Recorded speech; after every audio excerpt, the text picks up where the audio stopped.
berlebihan, bersikap hanya mendatangkan malapetaka bangsa.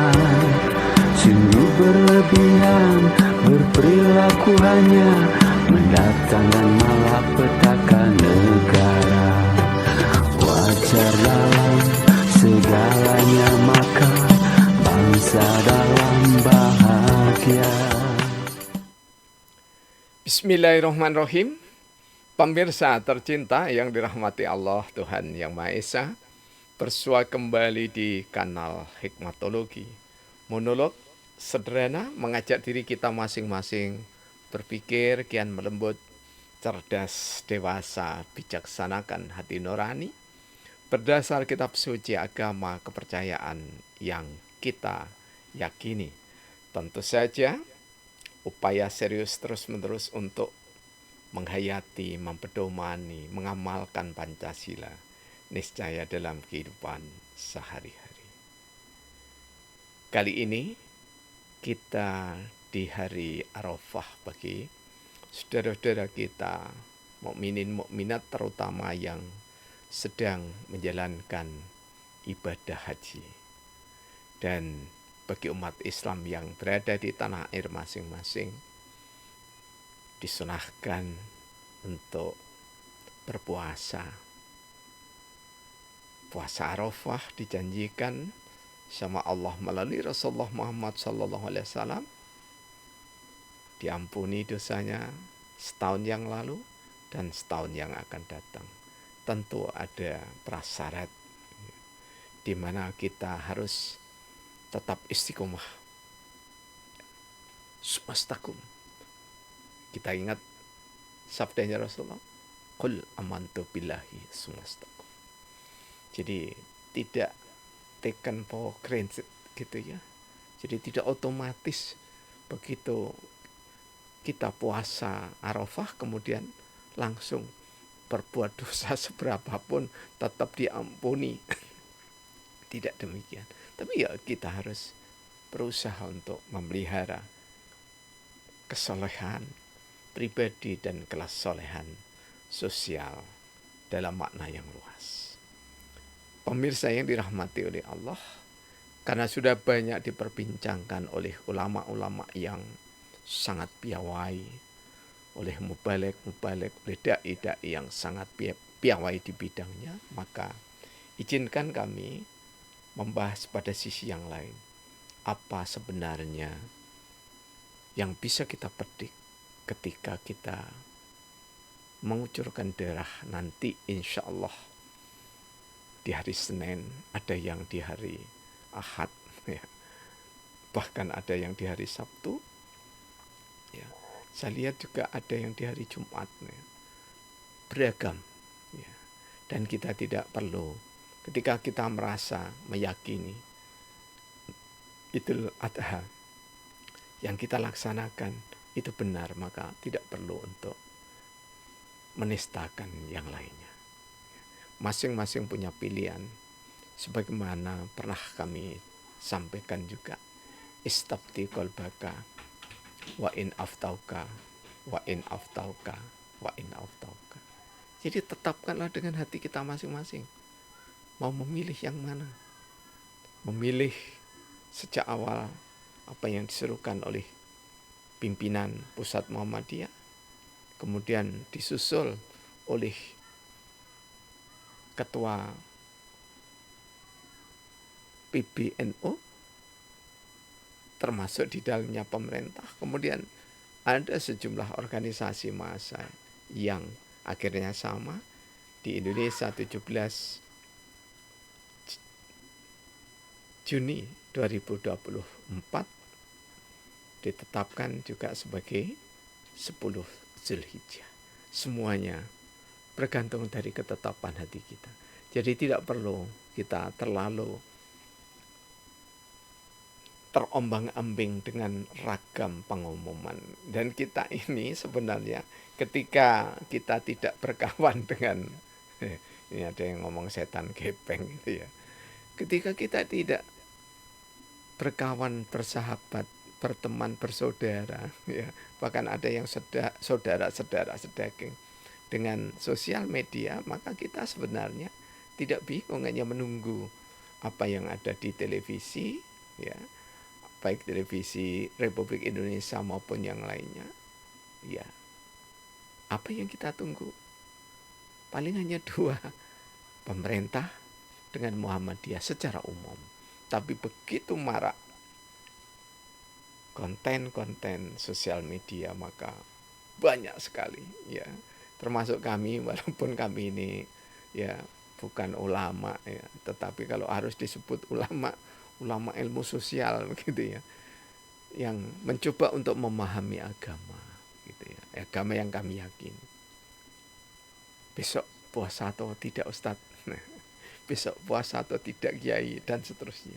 Yang paling mudah adalah saudara-saudara kita yang terbiasa, insya Allah, yang sejak tanggal 2 Syawal tahun lalu sudah menjalankan ibadah saum Daud alaihissalam, maka insya Allah besok puasa, insya Allah. Jadi insya Allah besok puasa. Puasa apa? Puasa Daud. Perkara Allah kemudian, wah ini sekaligus saya beri ya pahala puasa Arafah, itu haknya Allah. Kita yang penting menjalani. Kemudian ketika ada informasi dari Rasulullah melalui hadis yang masruk, yang disyariatkan, kita meyakini. Ya, maka mudah, ya. Dan puasa Daud itu sebetulnya juga sama dengan puasa Ramadan dan puasa Senin Kemis, ya. Mengapa? Ya puasanya kan cuma 1 hari, tidak bertahun-tahun. 1 hari saja cukup, jangan lama-lama. Ya, kalau lama malahan ya tidak boleh sama Rasulullah.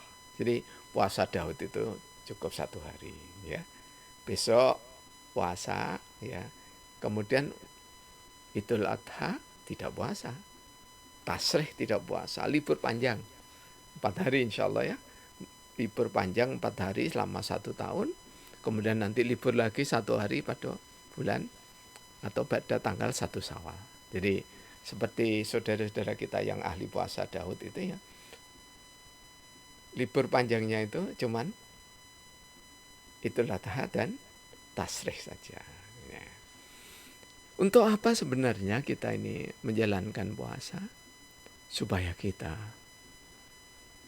tidak terfir'aunkan diri kita. Ya. Karena Fir'aun itu, kalau di dalam pemaknaan kami dari rumpun ilmu sosial, mengapa Fir'aun itu diabadikan oleh Allah muminya? Jadi kalau Allah mau menghancurkan Fir'aun, ya mudah saja. Karena menciptakan itu dari yang paling kecil, yang sulit dilihat mata. Yang paling sulit dilihat mata dan memang tidak bisa, itu adalah sel kita. Jadi sel kita ini tidak bisa dilihat mata. Ahli biologi molekuler itu mengatakan bahwa Joyce Whitley-Hack gitu ya, dalam keajaiban sel itu ya, The Miracle of Cell itu ya, orang Amerika ya, seorang doktor ya, kemudian mempensiunkan dirinya, mengabdikan pada pengobatan herbal, ya, dan doa. Mohon maaf ya. Nah, mengapa setelah beliau ketimpa, jadi parkir mobilnya ketimpa pohon yang patah begitu ya, karena angin kencang, kemudian tidak sadar, insya Allah kurang lebih sekitar mati surinya 2-3 bulan begitu. Di dalam proses penyembuhannya itu akhirnya dia melihat yang semuanya serba hijau, dan dia teringat akan the Holy Bible mengatakan bahwa wah inilah surga. Nah, sejak itu beliau mendalami ajaran Kristianinya, kemudian bertekun diri di dalam pengobatan, dan dia mengatakan sel kita ini paling kecil itu ya, kalau dilihat bisa dengan mikroskop yang besarannya sebesar anak gajah, jadi kurang lebih sekitar nyaris 1 kintal. Kemudian wattnya lampu itu 100.000 watt. Untuk melihat sel baru bisa terlihat inti dari sel itu sendiri. Dan sel itu kalau diangkat, andaikan bisa diangkat, maka sebelum terangkat sudah patah. Jadi betapa rapuhnya kita ini. Karena itulah kita umat Islam ada satu pedoman, la haula wala quwata illa billahil aliyil azim, gitu ya. Jadi kita itu meyakini bahwasanya tidak ada daya, tidak ada kekuatan, tidak ada upaya kecuali Allah mengizinkan atau meridhoi. Kalau diizinkan ya seperti Fir'aun itu diizinkan, berkuasa, memerintah, membunuh, ya, dan seterusnya. Ya, sombong, membodohi dirinya, itu Fir'aun. Nah, di Idul Kurban ini kami mencoba mengkaitkan kisah Ibrahim yang tidak saja ditulis di dalam Al-Quran, tapi juga kalau kita merujuk pada informasi buku yang legendaris ini ya. Ini buku ini ditulis tahun 1768.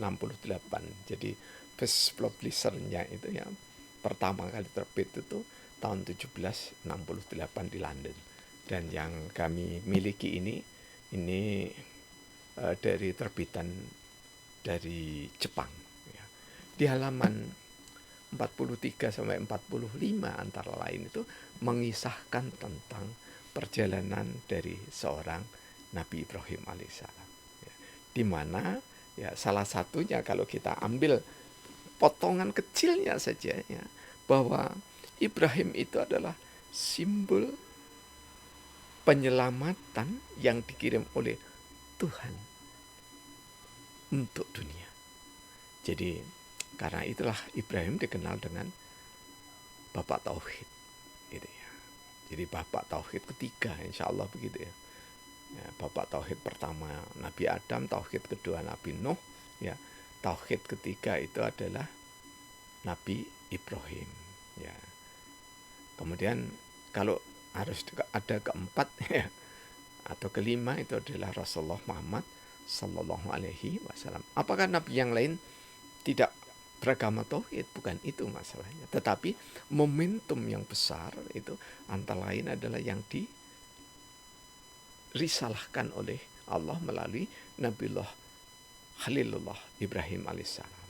Dan ketika kita berbicara Zulhijjah dengan Idul Kurbannya, maka kita berbicara juga tentang Ismail. Jadi kedua generasi yang berbeda ini menjadi satu simbol, ya, di mana seorang Ibrahim, ya, generasinya Ibrahim bukan Ibrahimnya, generasi Nabi Ibrahim dan generasi Nabi Ismail alaihissalam itu dalam perspektif kajian hikmatologi, ya, perspektif tauhid sosial, ya, maka boleh jadi Fir'aun yang diabadikan itu supaya mengingatkan kita.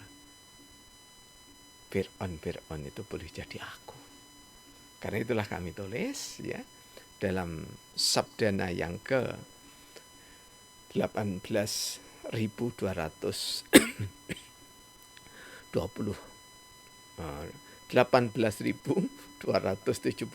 Fir'aun yang ketujuh. Mohon maaf ya, ini lupa belum minum air putih ini ya. Fir'aun ketujuh. Aku memang bukan Fir'aun, gelar dalam kerajaan. Aku menjalani ritual agama, kuperlihatkan kepada insan. Aku selalu menebar senyum di dalam keseharian. Aku membiasakan sederhana di dalam perilaku keseharian. Aku adalah aku penjebak manusia bersahwat keduniawian. Aku memang aku yang tak peduli peri kemanusiaan. Aku sejatinya Fir'aun bagi diriku penyembah setan. Kampung Celaket Hadiningrat Kota Malang 14 Juni 2024. Apa yang ingin kami pesankan pada akuku sendiri? Boleh jadi itu saudara-saudara meminjam aku kita masing-masing. Jadi tidak perlu tersinggung kita, karena aku itu bisa aku saya memang. Boleh jadi aku itu anak saya, istri saya, saudara saya, dan seterusnya. Dan aku pada manusia-manusia. Aku memang bukan Fir'aun gelar dalam kerajaan. Jadi Memang bukan. Indarwanto bukan Fir'aun yang ada di kerajaan. Di kerajaan mana? Yang ada di kerajaan Mesir. Bahkan yang ada di kerajaan-kerajaan di Nusantara. Bukan. Aku menjalani ritual agama, aku perlihatkan pada insan. Jadi Fir'aun modern itu menjalankan ritual agama. Ini loh saya. Ya, ini saya. Ya. Ibadah haji sudah saya pernah dengar ya dari kenalan kami. Saya sudah 19 kali. Yai, manggil saya Yai. Sudah 19 kali ketika itu. Ya, belum umrohnya. Jadi beliau ratusan kali karena memang kaya raya. Padahal kewajibannya cuma 1 kali. Jika harus diangkat sunnah, maka hanya 2 kali. Ya, ditambah nanti umroh gitu ya. Nah, ritual agama diperlihatkan kepada insan itu untuk apa? Untuk merebut pengaruh. Nah, ini terutama ketika kita berbicara pilkada begitu ya, apapun tingkatannya, maka sudah marak itu ya. Nanti kalau saya jadi wali kota maka ya ini. Jadi maka ya. Makasih. Ya. Jadi buntutnya makasih. Makasih sudah memilih saya. Ya. Kemudian janjinya gimana? Wah, kita kan masih membicarakan dengan Dewan Perwakilan Rakyat Daerah dan seterusnya. Aku selalu menebar senyum di dalam keseharian. Jadi aku sang Fir'aun ini, ya Fir'aun jati diri kita itu, tak henti-hentinya jika kita butuh itu menebar senyum dalam keseharian. Tetapi ketika ada demonstrasi ya ditinggal. Karena dianggap demonstrasi itu menghalangi kekuasaan dirinya. Ya. Aku membiasakan sederhana di dalam perilaku keseharian. Jadi sok sederhana begitu ya. Padahal kalau kita lihat ya, Nabi itu maaf ya, sederhana tapi yang mewah. Bagaimana tidak mewah? Ya. Pedangnya, selongsongnya itu dari perak, berhias emas. Kemudian ada juga yang tidak sekedar berhias emas, kemudian berhias, mohon maaf, bukan pamer ini ya, berhias permata-permata. Ada kemewahan. Mewah itu menurut ukuran orang yang melihat, tetapi mewah itu adalah relatif. Ya, ingat akan saudara kami yang cerdas ya, Ibunda Khalifah ya di Kebon Agung itu ya, di sosial media itu kalau komentar selalu bernas gitu ya. Termasuk Fir'aun yang dikatakan simbol kesombongan, simbol keserakan, simbol syahwat dunia dan seterusnya. Aku adalah aku, penjebak manusia bersyahwat keduniaan. Jadi orang yang sengaja berencana secara terstruktur, terlembaga, bahkan diabsahkan syahwatnya itu, maka dia itu sebenarnya adalah penjebak manusia yang bersyahwat keduniawian. Jadi manusia pada dasarnya itu senang akan kemewahan, tetapi ketika mewah tidak diikuti dengan akhlakul karimah, sebagaimana Nabi itu hal tertentu semua serba baik begitu ya, perfect, bukan perfeksionisme ya. Kalau perfect itu ya semua kepinginnya bagus, kudanya bagus, ontanya bagus, tombaknya bagus, pedangnya bagus. Itu Rasulullah. Ketika tiba saatnya membayar zakat fitrah, zakat mal yang bagus, artinya yang besar. Dan ketika Idul Adha, maka Rasulullah yang paling sederhana adalah menyembelihkan seekor domba. Doanya, ini untukku, untuk keluargaku, dan untuk seluruh umatku. Simbol betapa cintanya Rasulullah Muhammad SAW pada kita. Ya. Pada kita yang belum sempat untuk berkorban. Karena itulah, ya mohon maaf ya, kami meniru, mengikuti. Jadi kami menyembelih, ya pernah, tidak selalu ya, pernah di tahun 90-an 2 begitu ya, kami sampaikan pada jamaah ketika menyembelih, kami menyembelih sendiri ya. Sampai sekarang insya Allah, sampai nanti hari Senin insya Allah, mudah-mudahan selalu dikuatkan sama Allah ya. Ini adalah korban untuk keluarga Indarwanto dan seluruh umat Islam.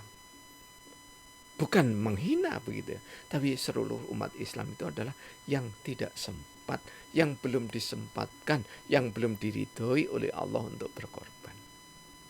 Supaya apa? Supaya merasakan nikmatnya korban itu. Jadi bukan kesombongan begitu ya. Nah, kemudian aku memang aku yang tidak peduli peri kemanusiaan. Jadi aku Indarwanto itu kalau sampai tidak peduli pada peri kemanusiaan, apa sih contoh sederhananya? Contoh sederhananya adalah ketika saya pidato, saya tausiah, diundang begitu ya. Karena dianggap bisa bertausiah, kemudian saya melontarkan kata-kata yang nista. Nah, itu tidak berkemanusiaan. Ya. Karena tidak cocok maka ini itu dan seterusnya dengan sebutan-sebutan hewan. Itu adalah orang yang tidak berkemanusiaan. Dan orang yang tidak berkemanusiaan adalah orang yang sengaja menistakan saudaranya. Apalagi jika saudaranya itu sebangsa, senegara, seagama. Bahkan kita berbeda itu Bhinneka Tunggal Ika itu niscaya. Jadi jangan sampai, kalau Kementerian Agama itu tidak dikuasai oleh organisasi ini maka, ini menunjukkan bahwa dia belum dewasa, belum cerdas, masih bodoh sekaligus sombong. Memelihara kebodohan karena merasa dirinya itu cukup, saya sendiri yang berpikir ini benar. Memelihara kesombongan karena apa? Karena menganggap pendapatnya yang terbenar. Ya. Kita menjadi Fir'aun. Ya. Karena itulah jika ada yang berseliweran di sosial media atau media massa tentang karya ilmiah begitu ya. Ya kita kalau tidak punya karya ilmiah dan tidak memiliki keahlian di situ ya jangan komentar. Cukup mendengar saja. Ya, simbolnya jelas, 2 telinga banyaklah mendengar. 1 mulut ya. Hematlah berbicara. Karena mulut itu bagaikan pedang. Ya, ketika dilibaskan maka tidak bisa ditarik kembali, patah.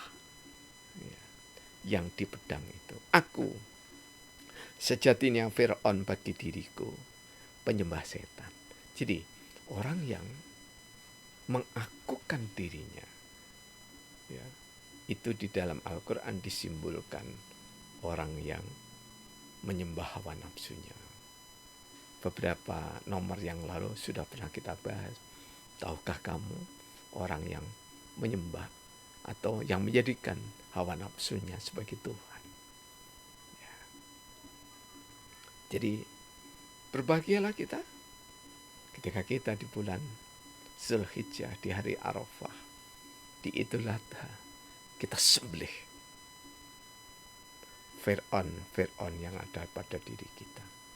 Fir'aun ilmu, Fir'aun tahta, Fir'aun harta, Fir'aun masa, Fir'aun ilmu, Fir'aun pengaruh, dan Fir'aun yang lain. Dengan termumikan Fir'aun, di mumi itu adalah simbol adanya, keberadaannya, walaupun tampak ada wajah, ada badan, tetapi tidak bisa memiliki kewenangan, apalagi berkuasa. Jadi wewenang dengan kuasa itu beda. Kalau wewenang itu merasa sengaja diberikan sedikit, teramat sedikit sekali untuk memimpin. Tetapi kalau merasa berkuasa, maka dia menjadi Fir'aun masa kini. Mohon maaf jika ada kekeliruan, tegur sapa, keniscayaan tentu yang bijaksana dan sopan. Karena kita menjunjung tinggi peradaban. Alhamdulillahirabbil alamin. Praktek biologi dan bersyariah, agama ada kesamaan.